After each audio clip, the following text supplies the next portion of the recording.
நாள் பயணமாக ரஷ்யாவுக்கு டெல்லியிலிருந்து விமானத்தில் புறப்பட்டிருக்கிறார் பிரதமர் நரேந்திர மோடி.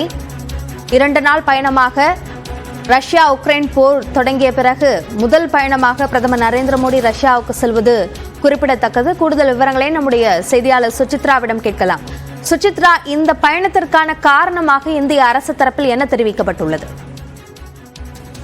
இந்தியா ரஷ்யா இடையேயான உச்சி மாநாட்டில் பங்கேற்பதற்காக தற்பொழுது பிரதமர் மோடி ரஷ்யா கிளம்பியுள்ளார். டெல்லியிலிருந்து தற்பொழுது அவர் விமானம் மூலமாக நேரடியாக இன்று ரஷ்யாவினுடைய நேரப்படி பிற்பகல் அங்கு சென்றுள்ளது மிக முக்கியமாக பார்க்கப்படுகிறது. கடந்த 2021ஆம் ஆண்டு இறுதியாக உச்சி மாநாடானது இந்தியா மற்றும் ரஷ்யா இடையே நடைபெற்ற நிலையில் அதன் பிறகு 2 ஆண்டுகளாக போர் உள்ளிட்ட பல்வேறு காரணங்களுக்காக நடைபெறாமல் இருந்தது. இந்த நிலையில் சற்று இடைவெளிக்கு பிறகு நடைபெறும் இந்த ஒரு உச்சி மாநாட்டில் பங்கேற்பதற்காக தற்போது நேரடியாக பிரதமர் மோடி அங்கு 2 நாள் பயணமாக சென்றுள்ளது மிக முக்கியமாக பார்க்கப்படுகிறது.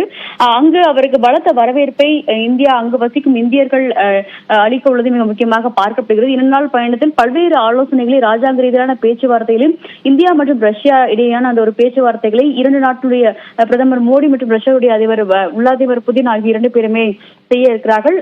அந்த மிக முக்கியமாக அணுசக்தி துறையில் ஏற்கனவே இந்தியா மற்றும் ரஷ்யா இடையே இருக்கும் அந்த உடன்பாடுகளை மேலும் பலமாக்குவது எப்படி என்பது தொடர்பான ஒரு ஆலோசனையும் அவர்கள் முன்வைக்க உள்ளது. அது மட்டுமல்லாமல் வர்த்தக ரீதியிலான ஒரு பரிமாற்றங்கள் மற்றும் மாணவர்களுடைய கல்வி தொடர்பான பரிமாற்றங்கள் எவ்வாறு இருக்க வேண்டும் என்பது தொடர்பான ஒரு பல்வேறு ஆலோசனைகளையும் இந்த சந்திப்பின் பொழுது 2 நாடுகளுடைய தலைவர்களுமே அவர்கள் ஆலோசிக்க உள்ளது மிக முக்கியமாக பார்க்கப்படுகிறது. அது மட்டுமல்லாமல் அங்கு அமைந்திருக்கும் அந்த ரோசாட்டமுடைய கண்காட்சியையும் பிரதமர் மோடி நேரடியாக சென்று பார்வையிட உள்ளார்.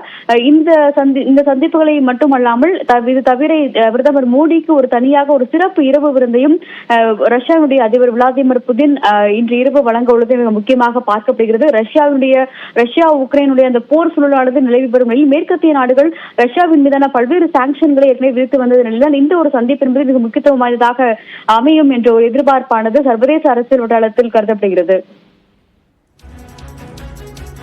பிரதமர் மோடியினுடைய ரஷ்ய பயணம் என்பது சர்வதேச அளவிலும் முக்கியத்துவம் வாய்ந்த ஒன்றாக பார்க்கப்படுகிறது. இது குறித்த விரிவான விவரங்களுக்கு நன்றி சுசித்ரா.